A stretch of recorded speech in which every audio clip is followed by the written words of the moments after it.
วัสดีครับผมต้นน้ำนะครับตอนนี้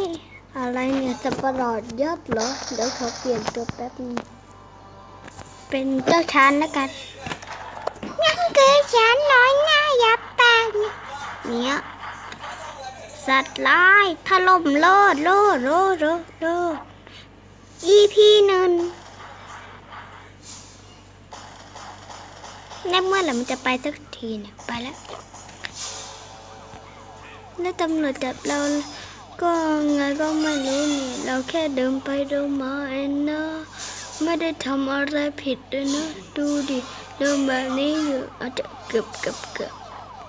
นี่ทำแบบนี้แค่เหยียบต้นไม้เองนะฉันไม่ได้ทำอะไรผิดนะฉันแค่เดินไปเดินมาเถอะเฉยๆอ่ะเดินไปเดินมานะแล้วจะจับพองไปกระโดดที่ป่าเลยเนียว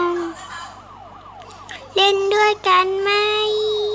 อย่าปล่อยให้ตัวฉันไปแต่ก็รู้ฉันหัวใจฉันอยู่ติดเธอแล้วตอนนี้อย่าได้ยินคำว่ารักหอมปนหอมป้าบ้านกันคนเห็นรู้ดีวันนี้นี่เดินในใจเธอโอ้โหเย็บนูนถลายก่อนอันนั้นจะไปกันนั้นถ่ายคลิปอยู่คุณถ่ายคลิปเมื่อกี้เนี่ยเล่นกับฉันทีได้ไหมว้า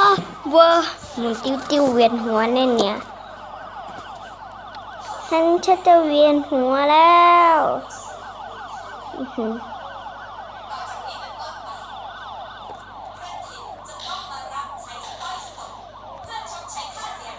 กินฮะเหยียบต้นไม้เหยี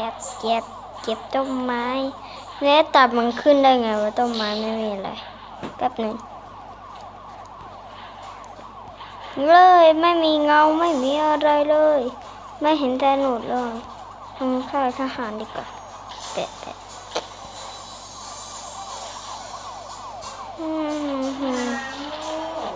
ตีย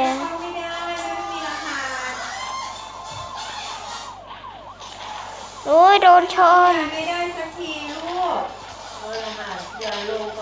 แค่นี้นะครับบ๊ายบาย